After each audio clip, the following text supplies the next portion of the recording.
ये ऐसी खबर है जिसके चलते चाइना को निश्चित ही दिक्कत होने वाली है। ऐसा मैं क्यों कह रहा हूं? क्योंकि चीन ने हाल ही में बांग्लादेश के साथ मिलकर के जो एग्रीमेंट मोगला पोर्ट को लेकर किए या सिलीगुड़ी कॉरिडोर को ध्यान में रखकर किए, वो सारी की सारी चीजें आज आंसर कर दी गई हैं। ये जो आंसर हुआ है, आज इसके मायने समझते हैं कि कैसे भारत ने एक मुस्लिम बहुल कंट्री इंडोनेशिया के साथ कल्चरल टाइज को इस तरह से कनेक्ट किया कि वहां के खुद राष्ट्राध्यक्ष बोल पड़े कि इंडोनेशिया के लोगों में इंडियन डीएनए लगता है। ये बातें अपने आप में बहुत मायने रखती हैं, और विशेष रूप से तब जब वो सभी आसियान कंट्री जो पीड़ित हैं चाइना के साउथ चाइना सी में बढ़ रहे अतिक्रमण से, उन देशों में अब ये तीसरा देश बनने जा रहा है आफ्टर फिलीपींस, वियतनाम, जिसको भारत ब्रह्मोस दे रहा है। अगर आप इस ब्रह्मोस की पूरी गणित को समझ जाएंगे तो आप समझ जाएंगे कि भारत एक एक करके अपने शस्त्र चाइना के चारों तरफ तैनात कर रहा है। यानी कि केवल भारत के ही चारों तरफ स्ट्रिंग ऑफ पर्ल्स नहीं बनाई जा रही, बकायदा भारत भी चाइना के चारों तरफ नेकलेस ऑफ डायमंड सजा रहा है। अर्थात यह यात्रा केवल एक प्रधानमंत्री की किसी राष्ट्राध्यक्ष से मुलाकात भर की यात्रा नहीं है, इसके बहुत सारे भू राजनीतिक मायने हैं। आज के सत्र में उसे हम समझेंगे। साथ ही हम यह भी समझेंगे कि यह सबांग पोर्ट कितना खास है, मलक्का स्ट्रेट के पास सबांग पोर्ट के मायने क्या हैं, समझने का प्रयास करेंगे। क्योंकि भारत जहां ग्रेट निकोबार आइलैंड को विकसित करने में लगा है, बिल्कुल वहां से कुछ 100-125 माइल की दूरी पर सबांग पोर्ट है। स्थितियां ऐसी कि जिस मलक्का स्ट्रेट से होकर चीन का 80% ट्रेड होता है, उसके मुहाने पर बिल्कुल द्वार बनकर ग्रेट निकोबार और सबांग पोर्ट खड़े हो जाएंगे। यानी कि मलक्का स्ट्रेट जाना है तो दोनों ही तरफ भारत खड़ा है, और वहां से बिल्कुल स्ट्रेट ऑफ हॉर्मुज की फील लेते हुए आप निकलेंगे और अपना सामान लेकर जाएंगे। यानी स्टेट ऑफ मलक्का जो कि चीन के लिए अपनी चिंता है। यही कारण है कि चाइना भारत के एक तरफ चाइना पाकिस्तान इकोनॉमिक कॉरिडोर, तो दूसरी तरफ चाइना म्यांमार इकोनॉमिक कॉरिडोर के माध्यम से इंडियन ओशियन से सामान की ढुलाई चाइना तक करने के प्रयास में है, क्योंकि उसे इस मलक्का स्ट्रेट पर जो 80% तक का उसका ट्रेड है, उसकी निर्भरता कंट्रोल करने की आवश्यकता है। लेकिन भारत उसी के चारों तरफ अपनी तैयारियां बिल्कुल रास्ते में अपने काउंटर डालकर बैठ रहा है। इसका मतलब एक अपने आप में बड़ा संदेश है। यानी चाइना ने बांग्लादेश को साधने का प्रयास किया तो हमने इंडोनेशिया साध लिया। तो फिलहाल के लिए हेडलाइन को यहीं से शुरू करते हैं कि भारत के प्रधानमंत्री की 3 देशों की यात्रा शुरू हुई है, इंडोनेशिया, ऑस्ट्रेलिया और न्यूजीलैंड। जैसे ही 6 तारीख को प्रधानमंत्री बाहर निकलते हैं, 6 से 8 के लिए इंडोनेशिया की यात्रा पर होते हैं। आज प्रधानमंत्री इंडोनेशिया से ऑस्ट्रेलिया के लिए निकल चुके हैं। ऐसे में आपकी जो ये 3 दिवसीय यात्रा रही, उसकी शुरुआत के कुछ दृश्य आपके सामने हैं। प्रधानमंत्री यहां से रवाना होते हैं, इंडोनेशिया पहुंचते हैं। जब वहां पहुंचते हैं तो इनका जो वेलकम होता है, वेलकम आजकल वेलकम डिप्लोमेसी का बड़ा हिस्सा बन गया है। इंडोनेशिया के प्रेसिडेंट प्रबोवो सुबियांतो उन्हें रिसीव करने खुद एयरपोर्ट पर पहुंचते हैं। राष्ट्राध्यक्षों की ये जो मुलाकात है, ये अपने आप में बहुत खास है। प्रधानमंत्री के हवाई जहाज को उनके फाइटर जेट्स के द्वारा, जिसमें F-16 और सुखोई भारत के प्रधानमंत्री के हवाई जहाज को एस्कॉर्ट करते हुए दिखाई पड़ते हैं। यानी कि एक ग्रांड जेस्चर, जैसे आपकी मेन गाड़ी के आगे 2 पायलट गाड़ी, एस्कॉर्ट गाड़ी चल रही होती हैं, कुछ वैसा ही प्रधानमंत्री पहुंचते हैं। प्रधानमंत्री का भव्य स्वागत होता है। पूरी तरह से कल्चरल रंग में रंगा हुआ इंडोनेशिया दिखाई पड़ता है। खुद राष्ट्रपति प्रधानमंत्री को रिसीव करने पहुंचते हैं।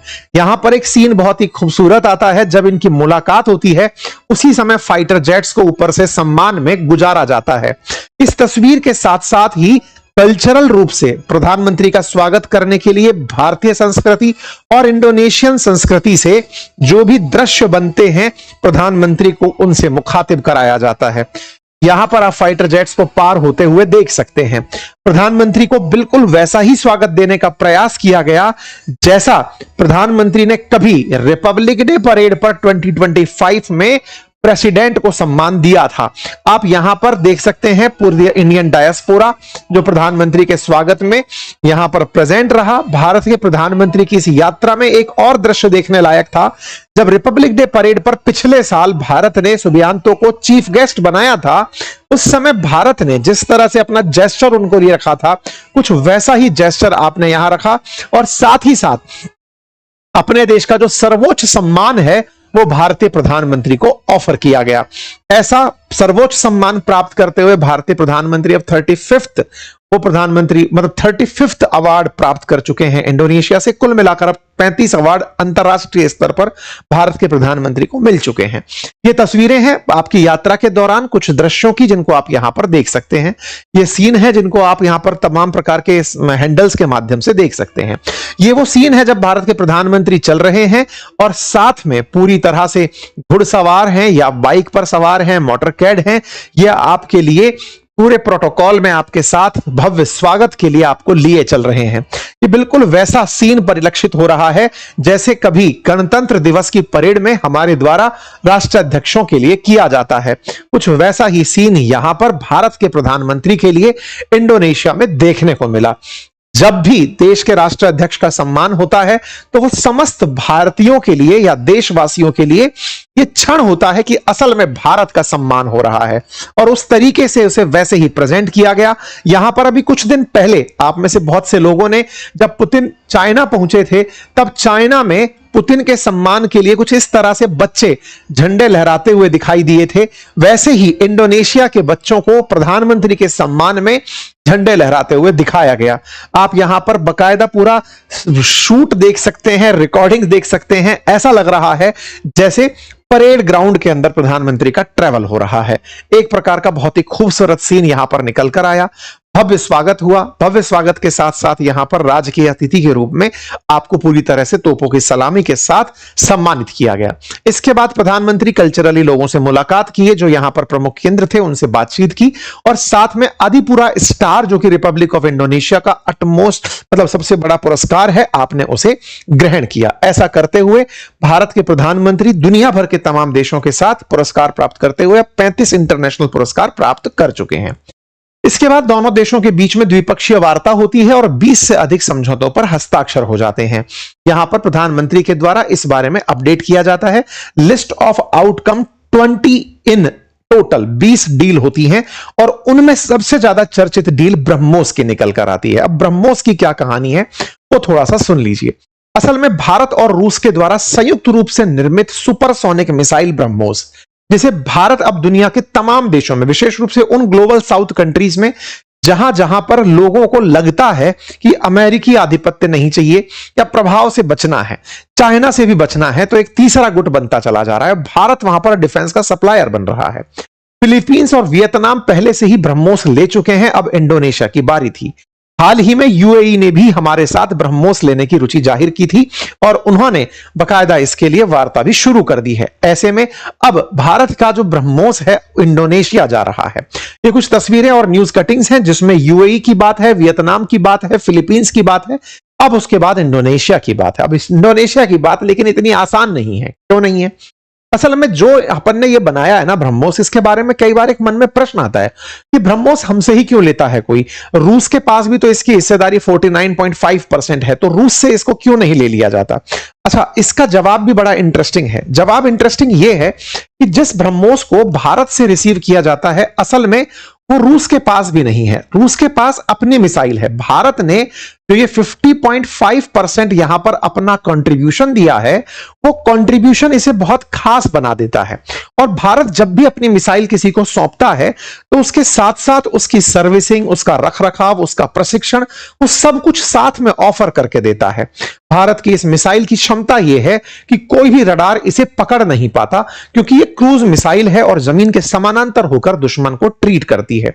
ऐसे में भारत के इस प्रकार के जो डिफेंस इक्विपमेंट हैं, इनको अब खरीदने वालों की लंबी कतार है और बहुत सारे देश इसमें अपना इंटरेस्ट ऑलरेडी जाहिर कर चुके हैं।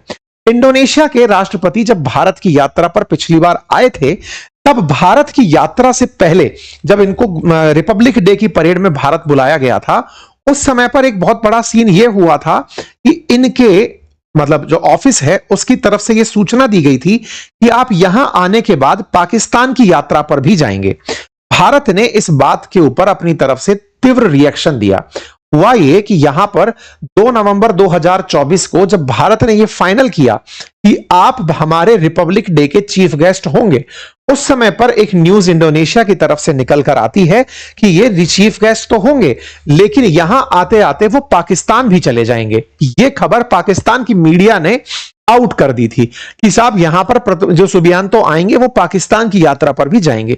जब ये खबर बाहर निकलकर आती है तो भारत अपनी तरफ से आपत्ति दर्ज कराता है कि देखिए, हम आपको यहां बुला रहे हैं, आपको वहां जाने की जरूरत नहीं है। खैर, भारत के रिएक्शन के बाद इन्होंने अपनी यात्रा जाने से स्थगित कर दी। 2025 में वो भारत तो आए, लेकिन भारत के बाद फिर वो मलेशिया चले गए।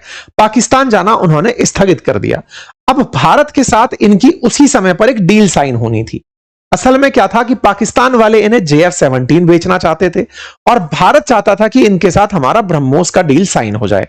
तो पहले हमने केवल पाकिस्तान की ट्रिप इनसे कैंसिल करवाई और इन्हें केवल डेडिकेटेडली भारत के लिए बुलवाया कि आप यहां आइए, उसके बाद जहां भी जाना हो।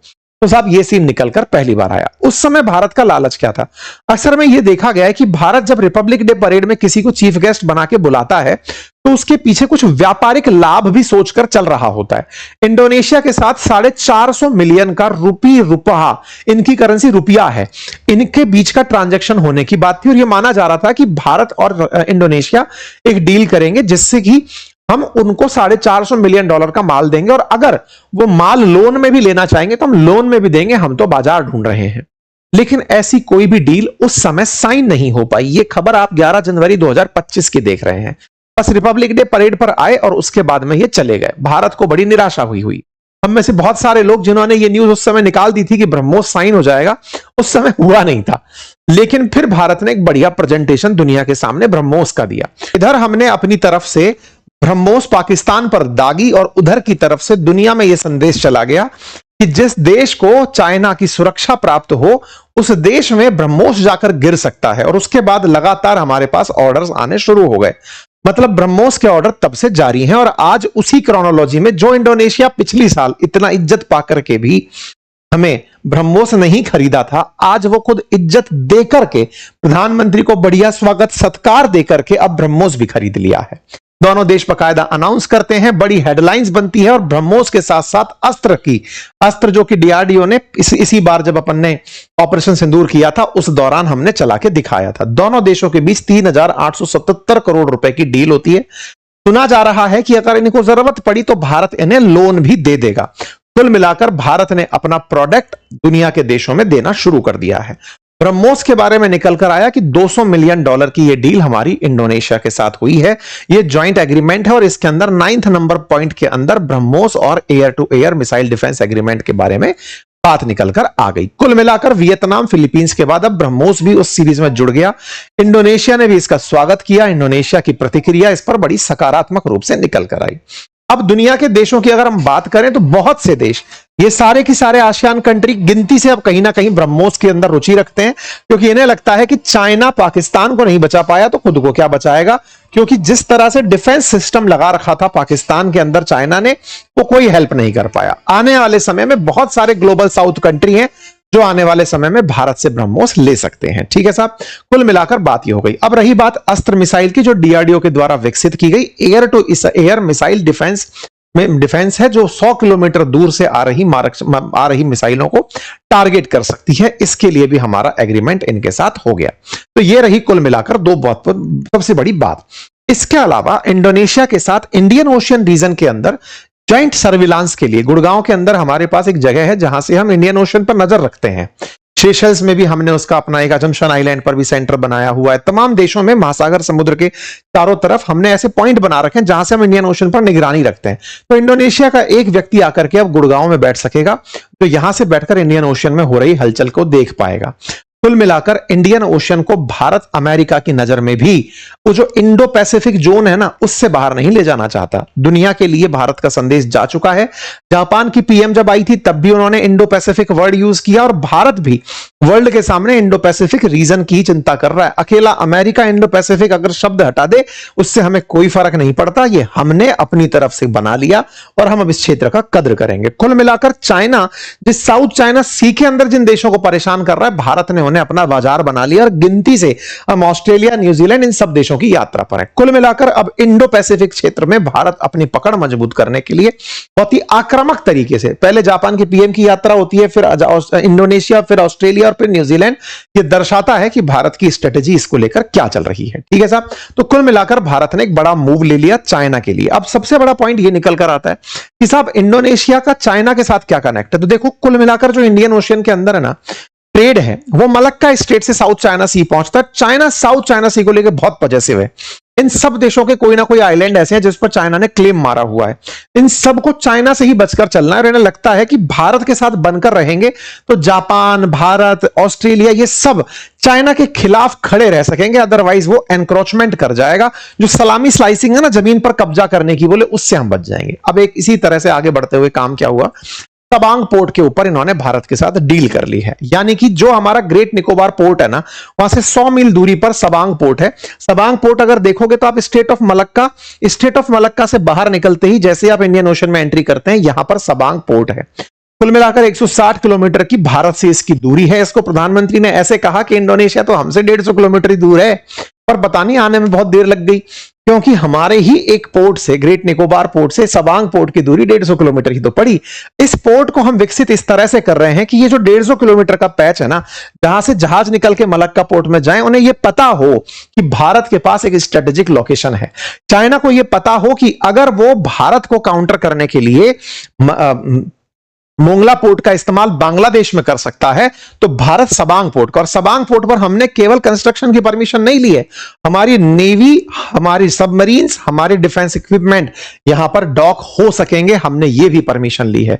मतलब आने वाले समय में भारत के पास एक बहुत ही स्ट्रेटेजिक लोकेशन होगी जो अपने आप में चाइना को काउंटर करते हुए दिखेगी, और इसके लिए भारत 2017 से लगातार प्रयास में है। 18 की ये न्यूज कटिंग आप देख रहे हैं, और फाइनली जब आप आज इस खबर को आते हुए देखते हैं तो इसमें बीते समय की आपको चीजें समझ में आती हैं। तो हमने जब ग्रेट निकोबार के बारे में प्लान किया था कि हम उसे डेवलप कर रहे हैं, तो उसके पीछे स्ट्रेटेजी यही थी कि दोनों चौक पॉइंट हमारे पास हो और उसी को कंट्रोल करना, क्योंकि बांग्लादेश के अंदर चाइना अपनी तरफ से मोंगला पोर्ट को भारत के नजदीक एक्वायर करने में जो व्यस्त चल रहा है, हम उसका जवाब क्या दें। तो हमने ये जवाब फाइनली इनको दे दिया है। इतना ही नहीं, भारत ने सेशल्स के अंदर भी, जो मैंने आपको बताया अजम्पशन आइलैंड, वहां पर भी अपना हाथ रख दिया है। एक प्रकार से उस जगह से भी अब हम इंडियन ओशन के ऊपर बढ़िया तरीके से निगरानी रख पाएंगे।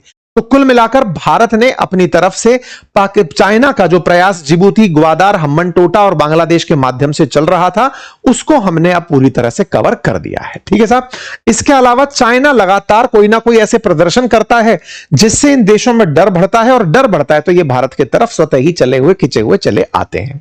ये कुछ ऐसे पॉइंट्स हैं जो आपके सामने हैं, मेजर आउटकम्स जो आपके सामने तस्वीरों में है। इनमें सबसे ज्यादा चर्चा जो रही वो मैंने आपके सामने बता दी। इसके बाद प्रधानमंत्री प्रभानन टेम्पल की यात्रा पर जाते हैं। ये प्रभानन टेम्पल का हवा में से लिया हुआ सीन है जिसे आप देख रहे हैं। यहां पर प्रधानमंत्री यहां के राष्ट्रपति के साथ पहुंचते हैं। ये शिव जी का मंदिर है जिसमें भगवान शिव, भगवान विष्णु, भगवान ब्रह्मा को समर्पित है, और ये भारतीय संस्कृति और परंपरा की झलक दिखाता है, और ये विश्व धरोहर सूची में यूनेस्को के अंदर शामिल है। हजारों साल पुराना ये मंदिर है, और भारत के प्रधानमंत्री इस मंदिर में पहुंचते हैं क्योंकि मंदिर की दीवारों पर रामायण की खूबसूरती को, रामायण की कहानी को बहुत ही खूबसूरत नक्काशी के जरिए दिखाया गया है। यहां पर आप देख सकते हैं इस मंदिर के अंदर जो प्रमानन मंदिर है, 1991 में इसे यूनेस्को वर्ल्ड हेरिटेज के अंदर घोषित किया गया था। इतिहासकारों की बात माने तो 240 मंदिर यहां पर थे। इसी के चलते भारत का जो ASI है, आर्कियोलॉजिकल सर्वे ऑफ इंडिया, वो इंडोनेशिया के साथ मिलकर के अब मंदिर का संरक्षण, मरम्मत, इन सब का काम करेगा। कुल मिलाकर के ये वो वाली बात हो गई कि कई बार हमसे डिबेट्स में यह सवाल पूछा जाता है कि क्या हिंदू धर्म केवल भारत में ही था, तो इसके काउंटर के जवाब में है कि इंडोनेशिया जैसे देश में जहां पर मैरोपी जैसे बहुत ही खतरनाक ज्वालामुखी हैं, उनके बीच में परमानंद मंदिर इंडोनेशिया में बना हुआ है 1000 साल पहले, जो दर्शाता है कि सनातन का विस्तार बहुत से देशों में पहले भी रहा है। और हालांकि इंडोनेशिया के बारे में तो कहते भी हैं कि यहां की करेंसी पर भगवान मतलब हिंदू देवी देवताओं की फोटो है, यहां की एयरलाइंस में गरुड़ एयरलाइंस का नाम चलता है, तो कुछ ऐसा कनेक्शन है। और खुद यहां के राष्ट्रपति बोलते भी हैं कि भारतीय डीएनए लगता है कि इंडोनेशिया के लोगों में है, क्योंकि वो बहुत ज्यादा इंडियन कल्चर से आत्मसात होते हैं। खैर, बीजेपी की तरफ से इसे इस तरह से दिखाया गया कि हम लोग अब रिवाइव कर रहे हैं सनातन हेरिटेज को, और ये केवल यही नहीं, Cambodia, Indonesia, Vietnam, Laos, Myanmar, Bangladesh, Nepal, Bahrain, सब जगह हम जहां जहां हैं वहां वहां पर रिवाइवल चल रहे हैं। खैर, कुल मिलाकर के प्रधानमंत्री की जब ये यात्रा होती है, इसके जो मेजर मायने हैं वो हमने मतलब पाकिस्तान और चाइना के रेफरेंस में समझ लिए। कुल 20 यहां पर एग्रीमेंट दोनों देशों के बीच साइन हुए। इसी बीच में हमने यूपीआई का इंटीग्रेशन भी अब इंडोनेशिया के साथ कर दिया है। प्रधानमंत्री ने इसका अपने तरफ से यहां पर अनाउंसमेंट कर दिया। इसके बाद प्रधानमंत्री की जो ये यात्रा है बहुत ही अच्छे से संपन्न होती है। प्रधानमंत्री इंडियन डायस्पोरा को यहां के राष्ट्रपति के साथ मिलकर के संबोधित करते हैं। जकार्ता के अंदर यह संबोधन होता है। प्रधानमंत्री को खूब सारा थैंक्स मिलता है। यहां के राष्ट्रपति के साथ मिलकर के आपकी यात्रा होती है, और फिर इसके बाद आप यहां से निकल करके ऑस्ट्रेलिया की यात्रा पर पहुंच जाते हैं। यानी कि अब ये ऑस्ट्रेलिया की तस्वीरें आपके सामने आना शुरू हो चुकी हैं। जैसे ही यहां से कोई रिलेवेंट अपडेट आएगा आप तक जरूर पहुंचाया जाएगा। तब तक अगर आप में से कोई भी साथी हमारे इस कोर्स को ज्वाइन करना चाहता है तो जल्दी से ज्वाइन करें। लिंक कमेंट बॉक्स के अंदर पिन है। बाकी अपडेट मिलते रहेंगे। धन्यवाद।